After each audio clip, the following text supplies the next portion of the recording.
మనకు ఫస్ట్ నుంచి వస్తున్న ఆనవాయితీ ప్రతిరోజు ఒక్కొక్క కుటుంబం పిల్లలకు భోజనం ఏర్పాటు చేస్తారు కాబట్టి ఫస్ట్ రోజు వచ్చి ఎల్లంటి నారాయణమ్మ గారు మన పిల్లలందరికీ భోజనం సిద్ధపరిచారు.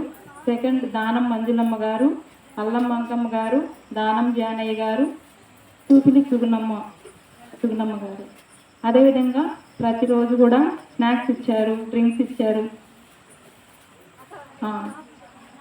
మారాసి పోలమ్మ గారు కూడా పిల్లలకు లాస్ట్ రోజు భోజనం సిద్ధపరిచారు. అందరికీ సంఘం తరపున వారందరికీ ధన్యవాదాలు చెప్తున్నాను. అదేవిధంగా సిబిసి స్టార్ట్ చేశారు సార్ ఆదివారం రోజు, పోయిన ఆదివారం కాక అంతకుముందు ఆదివారము. సార్ స్టార్టింగ్ రోజు అన్న దగ్గర 500 ఇచ్చారంట, ప్రతిరోజు పిల్లలకు స్నాక్స్ తెప్పించమని. Sir thank you sir. అదేవిధంగా దానం మంజులమ్మ వాళ్ళ ఫ్యామిలీ గారు డ్రింక్స్ ఇచ్చారు.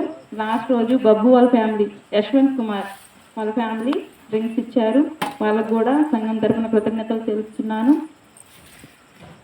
లాస్ట్ రోజు క్విజ్ జరిగేటప్పుడు అల్లం విజయ ఆంటీ వాళ్ళ ఫ్యామిలీ అందరికీ టీ స్పాన్సర్ చేశారు కాబట్టి వారికి కూడా కృతజ్ఞతలు తెలుపుతున్నాను. అదేవిధంగా డెకరేషన్ విషయంలోనూ ప్రతిదీ గిఫ్ట్లు తేవడానికి మాకు ఎంతగానో సహకరించిన డేవిడన్కి కూడా కృతజ్ఞతలు తెలుపుతున్నాను. భాషను కూడా ఈ లైటింగ్ విషయంలో కానీ ఇదంతా మాకు కొంచెం హెల్ప్గా ఉండి ఎంతగానో మాకు తోడున్నందుకు భాషకు కూడా కృతజ్ఞతలు తెలుపుతున్నాను. ముఖ్యంగా మనకు గిఫ్ట్లు స్పాన్సర్ చేసిన ఎల్లంటి నారాయణమ్మ గారికి, ఎంసీ అండ్ హారతికి ముఖ్యంగా సంఘం తరఫున మరొకసారి కృతజ్ఞతలు తెలుపుతున్నాను.